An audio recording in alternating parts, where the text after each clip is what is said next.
Israeli টার্গেটে ৩৪ দফা হামলা হিজবুল্লাহর। লেবাননেও জোরালো প্রতিরোধের মুখে নেতানিয়াহু বাহিনী। একদিনে ৬৬ জনের হতাহতের খবর স্থানীয় গণমাধ্যমে। ডোনাল্ড ট্রাম্পের সমর্থন নিয়ে পশ্চিম তীর দখলের পায়তারা কট্টরপন্থী ইসরায়েলিদের। অঞ্চলটিতে সার্বভৌমত্ব প্রতিষ্ঠা করতে চায় দখলদাররা। নতুন নতুন অস্ত্র ব্যবহারে রাশিয়া ইউক্রেন যুদ্ধে নাটকীয় মোড়। পরিধি আরও বিস্তৃত হওয়ার শঙ্কা ইউরোপের কয়েকটি দেশের। কুরস্কের ৪০% পুনরুদ্ধারের দাবি মস্কোর।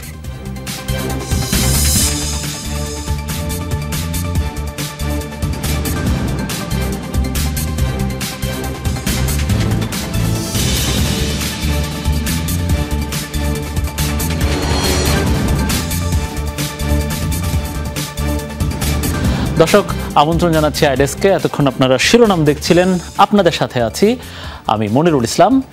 এবারে বিস্তারিত খবর জানাবো। তেল আবিবের হামলার পাল্টা জবাব দিয়ে যাচ্ছে হিজবুল্লাহ। ২৪ ঘন্টায় ইসরায়েলের টার্গেটে ৩৪ দফা হামলা চালিয়েছে এই গোষ্ঠীটি। লেবাননের দক্ষিণে জোরালো প্রতিরোধের মুখে পড়েছে নেতানিয়াহুর পদাতিক বাহিনী। ইসরায়েলের উত্তরাঞ্চলে ঝাঁকে ঝাঁকে রকেট ছুটছে হিজবুল্লাহ সশস্ত্র যোদ্ধারা। ২৪ ঘন্টায় ৬৬ জন হতাহতের খবর জানিয়েছে স্থানীয় গণমাধ্যম, যদিও তা স্বীকার করেনি নেতানিয়াহু প্রশাসন। লেবানন থেকে মুহুর্মুহু রকেট আঘাত হানছে ইসরায়েলের উত্তরে। সকাল অবধি চলেছে এই অভিযান। আইডিএফ ক্ষয়ক্ষতির কথা স্বীকার না করলেও স্থানীয় গণমাধ্যম বলছে হতাহতের শিকার বেশ বড় সংখ্যক ইসরায়েলি সেনা। অন্তত ৩৬ জন হাসপাতালে ভর্তির তথ্য নিশ্চিত করেছে ইসরায়েলি মিডিয়া। লেবাননের দক্ষিণেও ইহুদি সেনাদের অবস্থান লক্ষ্য করে হামলা চালিয়েছে হিজবুল্লাহ। আল বায়াদা শহরে ধ্বংস করেছে একটি মার্কাভা ট্যাঙ্ক। সেখানেও বেশ কয়েকজন হতাহত হয়েছে বলে দাবি করেছে গোষ্ঠীটি, তবে বিস্তারিত তথ্য জানায়নি। রোববার সকালে এক এক্স বার্তায় ইসরায়েলের প্রতিরক্ষা বিভাগ আইডিএফ জানিয়েছে রাতভর লেবানন থেকে চালানো ড্রোন হামলা বন্ধ হয়েছে, তবে ক্ষয়ক্ষতির বিষয়গুলো এড়িয়ে গেছে তারা। গাজায়ও বড় ধরনের প্রতিরোধের মুখে ইসরায়েলি সেনারা। নেতানিয়াহু প্রশাসন স্বীকার না করলেও সামরিক বিভাগেরই কয়েকজন কর্মকর্তার বরাতে স্থানীয় গণমাধ্যম জানিয়েছে চলতি মাসের প্রথমার্ধেই উত্তর গাজায় নিহত হয়েছে ২৪ ইসরায়েলি সেনা। গত এক বছরে আহত হয়েছে ২২,০০০-এর বেশি। যোদ্ধাদের হতাহতের ঘটনায় বড় ধরনের শূন্যতা তৈরি হয়েছে সামরিক বাহিনীতে, এমন তথ্য জানিয়েছে ডরথি তাসরিন, যমুনা নিউজ। এদিকে ফিলিস্তিনের গাজায় অব্যাহত আছে ইসরায়েলি বাহিনীর বর্বরতা। ২৪ ঘন্টায় প্রাণ গেছে আরও ৩৮ ফিলিস্তিনির। নুসাইরাত শরণার্থী শিবিরে একটি মসজিদ লক্ষ্য করে ছোড়া হয় বোমা। মুহূর্তেই গুড়িয়ে যায় ভবনটি। পাশের ভবনও হয় ক্ষতিগ্রস্ত। আহত হয়েছেন বেশ কয়েকজন। কামাল আদওয়ান হাসপাতালে চালানো হামলায় ২ জনের মৃত্যু হয়েছে। মধ্য গাজায় ইসরায়েলি অভিযানে ৬ জনের প্রাণ গেছে। সব মিলিয়ে ২ দিনে শতাধিক প্রাণহানি দেখল গাজারবাসী। ১ বছরের বেশি সময় ধরে চলা আগ্রাসনে উপত্যকায় ৪৪,০০০-এর বেশি ফিলিস্তিনির মৃত্যু হয়েছে। এদিকে লেবাননে ইসরায়েলি বাহিনীর আগ্রাসনে শনিবার মৃত্যু হয়েছে কমপক্ষে ৩৩ জনের, আহত আরও ৬৬। এবার নেতানিয়াহু বাহিনীর হামলায় প্রাণ গেল এক ইসরায়েলি জিম্মির। উত্তর গাজায় ইসরায়েলি বাহিনীর বোমা হামলায় মৃত্যু হয়েছে তার। শনিবার ওই ইসরায়েলি জিম্মির মৃত্যুর তথ্য নিশ্চিত করেছে হামাস। জানা যায়নি নিহত ওই নারীর নাম পরিচয়। হামলায় গুরুতর আহত হয়েছে আরও এক জিম্মি। তবে এই ঘটনায় কোনো মন্তব্য করেনি তেল আবিব। তদন্ত করছে আইডিএফ। হামাসের আশ্রয়স্থলের অজুহাত দিয়ে গেল ২ মাস যাবৎ গাজার উত্তরাঞ্চলীয় এলাকাগুলোতে ব্যাপক অভিযান চালাচ্ছে ইহুদি বাহিনী। বন্ধ করে দেওয়া হয়েছে সকল ত্রাণ ও মানবিক সহায়তা কর্মসূচি। হামাসের কাছে এখনও বন্দী রয়েছে অন্তত ৯৭ ইসরায়েলি।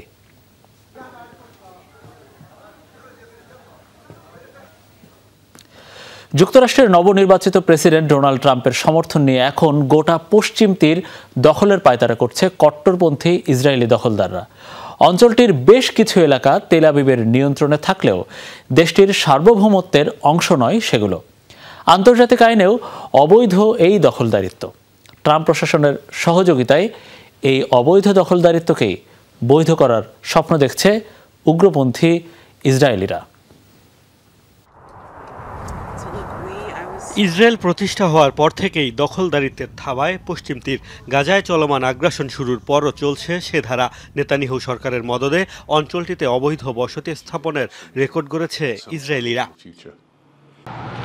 পশ্চিম তীরকে কেন্দ্র করে স্বাধীন রাষ্ট্র গঠনের স্বপ্ন দেখেন ফিলিস্তিনিরা, অথচ এই এলাকা পুরোপুরি দখল করে নিজেদের সার্বভৌমত্ব প্রতিষ্ঠার পায়তারা করছে অবৈধ দখলদাররা। ইসরায়েলের পরীক্ষিত বন্ধু হিসেবে পরিচিত ডোনাল্ড ট্রাম্প প্রেসিডেন্ট নির্বাচনে জয়ের পর তাদের এই উচ্চাকাঙ্ক্ষা আরও বেড়েছে। ট্রাম্পের আগের শাসনামলে জেরুজালেমকে ইসরায়েলের রাজধানী স্বীকৃতি দিয়ে সেখানে মার্কিন দূতাবাস স্থাপনের উদ্যোগ নেওয়া হয়েছিল। নতুন প্রশাসনে একের পর এক কট্টর ইসরায়েলপন্থীকে দায়িত্ব দিয়ে ট্রাম্প এবারও বুঝিয়ে দিয়েছেন তার কাছে ইসরায়েলিদের স্বার্থ সবার আগে। নতুন মার্কিন প্রশাসনের অনেকেই আমাদের এখানে এসেছেন, আমাদের সাথে প্রার্থনা করেছেন। তারা বাইবেলের তাৎপর্য বোঝেন, তারা জানেন ইসরায়েলের জন্য এই ভূমি কতটা গুরুত্বপূর্ণ। আমেরিকান প্রশাসন, জাতিসংঘ এবং অন্যরা এটা উপলব্ধি করতে পারবে যে জুডিয়া ও সামারিয়া পর্যন্ত ইসরায়েলকে প্রসারিত করার অধিকার আমাদের আছে। এখানে আমাদের সার্বভৌমত্ব নিশ্চিত করা দরকার। প্রজন্মের পর প্রজন্ম ধরে পশ্চিম তীরে আরব মুসলিমদের বসবাস, অথচ অঞ্চলটিতে ইহুদিদের জন্য ঈশ্বরের নির্ধারিত ভূমি দাবি করে দখলদারিত্ব চালিয়ে যাচ্ছে ইসরায়েলিরা। আন্তর্জাতিক আইন অনুযায়ী বেশিরভাগ দেশই তাদের পদক্ষেপকে অবৈধ মনে করে, এমনকি মৌখিকভাবে হলেও বিভিন্ন সময় সতর্ক করেছে মার্কিন প্রশাসনও। তবে বরাবরই সেসবকে তোয়াক্কা করেনি ইসরায়েল। এমনকি জাতিসংঘের অধিবেশন সহ বিভিন্ন সম্মেলনে পশ্চিম তীরকে নিজেদের ভূখণ্ডের অন্তর্ভুক্ত করে তৈরি মানচিত্র প্রদর্শন করেছেন প্রধানমন্ত্রী বেনিয়ামিন নেতানিয়াহু। নিজেদের অংশ দাবি করলেও পশ্চিম তীরে এখনও সার্বভৌমত্ব প্রতিষ্ঠা করেনি ইসরায়েল। কোন এলাকা যখন একটি দেশের সার্বভৌমত্বের অংশ হয় তখন সেখানে বসবাসরত সবাইকে দিতে হয় নাগরিকত্ব। ধারণা করা হয় এ কারণে এই অঞ্চলটিতে এখনও সার্বভৌমত্বের ঘোষণা দেয়নি ইসরায়েল। মোস্তফা মাহমুদ, যমুনা নিউজ। জর্ডানে ইসরায়েলি দূতাবাসের সামনে পুলিশের গুলিতে নিহত হয়েছেন এক বন্দুকধারী। রোববার দেশটির রাষ্ট্রীয় সংবাদ মাধ্যম জানিয়েছে আম্মানে অবস্থিত দূতাবাসের আশপাশে গুলির শব্দ শোনা যায়, যার জেরে নিরাপত্তা জোরদার করে পুলিশ। এ সময় টহলরত নিরাপত্তা বাহিনীর সদস্যদের উপর গুলি ছুড়তে শুরু করে ওই বন্দুকধারী। এ সময় 3 পুলিশ সদস্য আহত হন। পরে পাল্টা হামলায় নিহত হন হামলাকারী। এ ঘটনায় তদন্ত শুরু হয়েছে জানিয়েছে পুলিশ। গাজায় আগ্রাসনের জেরে নিয়মিত ইসরায়েল বিরোধী বিক্ষোভ হচ্ছে জর্ডানে, এমনকি দেশটির সরকারের বিরুদ্ধেও আওয়াজ তুলতে দেখা যাচ্ছে আন্দোলনকারীদের।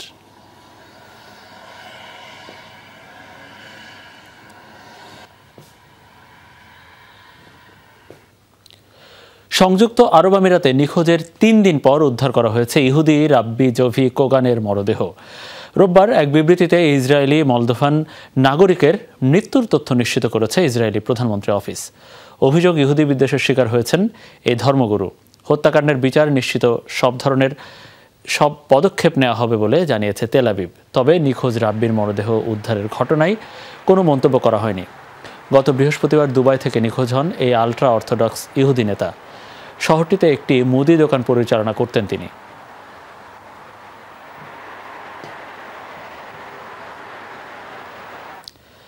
বিধ্বংসী সব অস্ত্র ব্যবহারের জেরে গেল এক সপ্তাহে রাশিয়া ইউক্রেন যুদ্ধের নাটকীয় পরিবর্তন নিয়ে দুশ্চিন্তায় প্রতিবেশী দেশগুলো।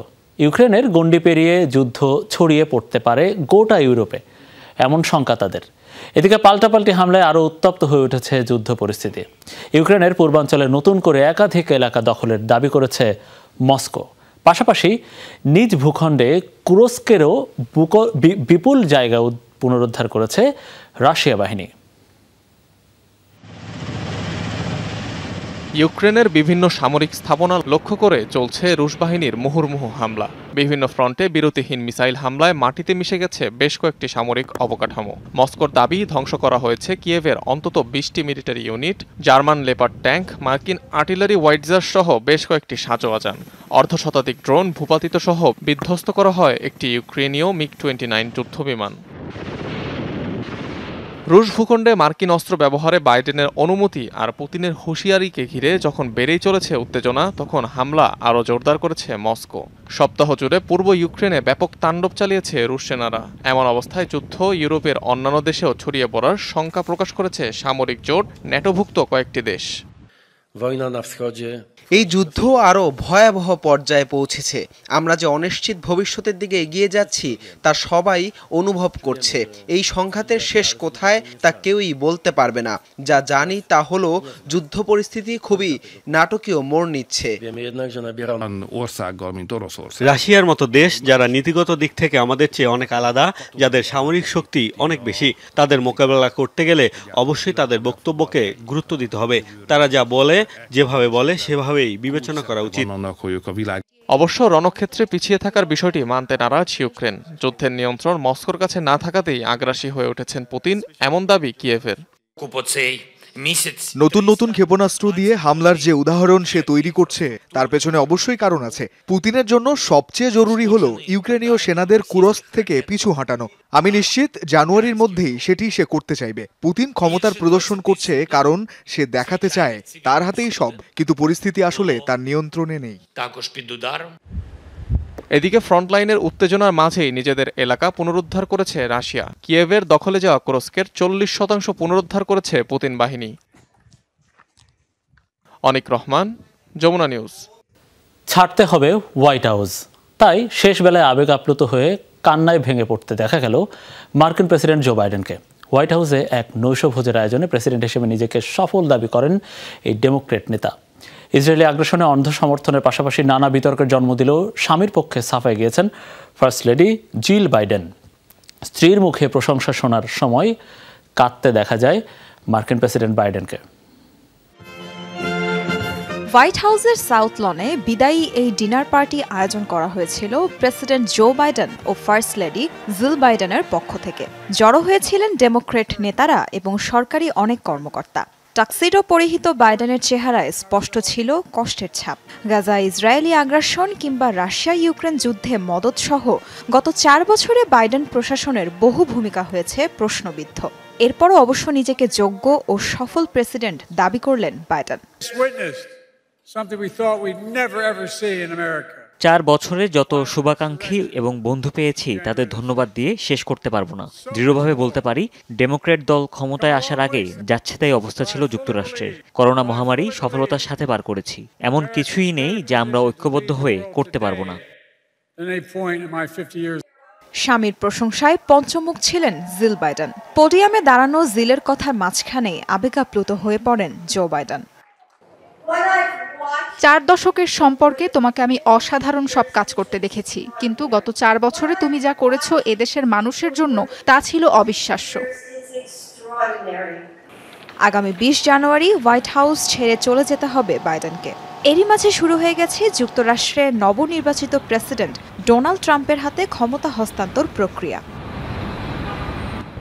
তাজরিয়ান সোবহান, যমুনা নিউজ।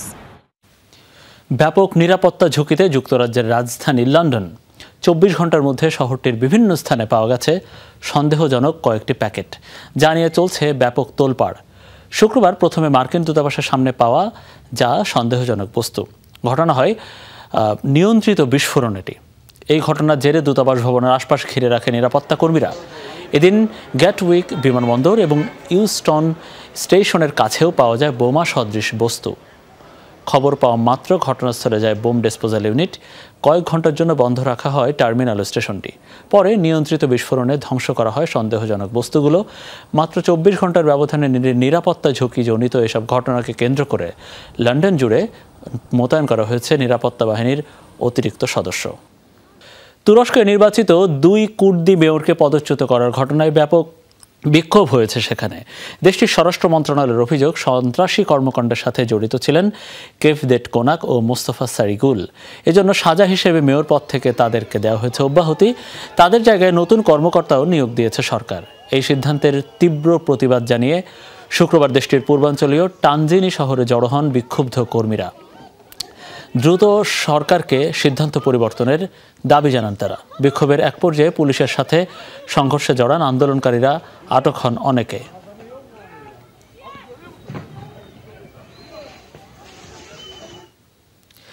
পাকিস্তানে গোষ্ঠীগত সংঘাতে কমপক্ষে 18 জনের মৃত্যু হয়েছে। শনিবার এক বিবৃতিতে জানানো হয় আহত হয়েছেন আরও 30 ব্যক্তি। খাইবার পাখতুনখোয়া প্রদেশের উপজাতি অধ্যুষিত বেগান জেলায় হামলা চালায় বন্দুকধারীরা। এ সময় একটি পেট্রোল স্টেশন জ্বালিয়ে দেয় বন্দুকধারীরা। পুলিশের ধারণা সাম্প্রতিক একটি হামলার পাল্টা প্রতিশোধ নিতেই ঘটানো হয়েছে এই বর্বরতা। গেল সপ্তাহে অঞ্চলটির একটি বাসে ভয়াবহ হামলা চালিয়ে 40 জনকে হত্যা করা হয়। জমি নিয়ে বিবাদের জেরে খাইবার পাখতুনখোয়ায় শিয়া সুন্নি দ্বন্দ্ব বেশ পুরনো। মহারাষ্ট্রের নির্বাচনে জয়লাভের মধ্য দিয়ে আগের সব নির্বাচনের রেকর্ড ভেঙেছে বিজেপি। বিগত 5 দশকের মধ্যে এটি কোনো জোটের সবচেয়ে বড় বিজয়, এমন দাবি করেছেন ভারতের প্রধানমন্ত্রী নরেন্দ্র মোদী। শনিবার ভোটের ফল ঘোষণার পর রাজধানী দিল্লিতে দেয়া বিজয়ী ভাষণে এমন মন্তব্য করেন মোদী। বলেন, মহারাষ্ট্রের ইতিহাসে সবচেয়ে বড় রাজনৈতিক দলের পরিণত হয়েছে বিজেপি। কংগ্রেসের সমালোচনা করে ভারতের প্রধানমন্ত্রী বলেন, মহারাষ্ট্রে হারের মধ্য দিয়ে ইন্ডিয়া জোটের দুমুখ চেহারা উন্মোচিত হয়েছে। নানা নাটকীয়তার পর অবশেষে মন রক্ষার চুক্তি হলো COP29 সম্মেলনে। জলবায়ু সংকটের ঝুঁকিতে থাকা দরিদ্র দেশগুলোকে বছরে $300 বিলিয়ন দিতে রাজি হয়েছে দূষণকারী ধনী দেশগুলো। 2035 সাল পর্যন্ত দেওয়া হবে এই অর্থ। আজারবাইজানের রাজধানীতে জাতিসংঘের জলবায়ু সম্মেলনের শেষ মুহূর্তে একমত হন প্রায় 200 দেশের প্রতিনিধি। পরিবেশ বান্ধব অর্থনীতি এবং জলবায়ু সংকটে সৃষ্ট দুর্যোগ মোকাবেলায় সহায়তার অর্থ ব্যয় করবে দরিদ্র দেশগুলো। বর্তমানে এই তহবিলে বছরে $100 বিলিয়ন জমা দেয় ধনী দেশগুলো। 11 নভেম্বর শুরু হওয়া সম্মেলনটি শেষ হওয়ার কথা শুক্রবার। দর্শক, এই ছিল আমাদের যমুনা ডেস্কের আয়োজনে। এতক্ষণ আমাদের সাথে থাকার জন্য আপনাদের সবাইকে অনেক অনেক ধন্যবাদ।